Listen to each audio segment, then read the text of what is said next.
আসসালামু আলাইকুম।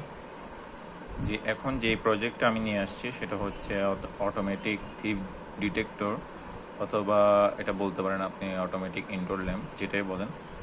এবং এই ক্ষেত্রে থিপ ডিটেক্টরের জন্য এখানে একটা লাইট রাখা হয়েছে এবং একটি বাজার রাখা হয়েছে লোড হিসেবে। এবং এখানে সেন্সর হিসেবে ইউজ করা হয়েছে মোশন সেন্সর, এবং যেটা এই মোশন সেন্সরটা এটার মধ্যে ঢাকানো অবস্থায় আছে। যেহেতু এটি লাল রক্তবাহী প্রাণীকে ডিটেক্ট করতে পারে, তাই এটাকে আমি ঢেকে দিছি আপাতত।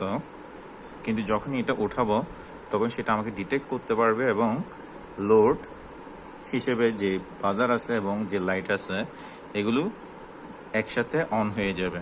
তো আমি এখন এটা উপরে উঠাচ্ছি।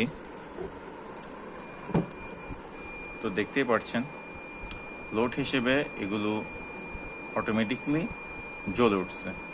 তো এটা হচ্ছে অটোমেটিক থিপ ডিটেক্টর, অথবা আপনি বলতে পারেন অটোমেটিক ইনডোর ল্যাম্প। আসসালামু আলাইকুম।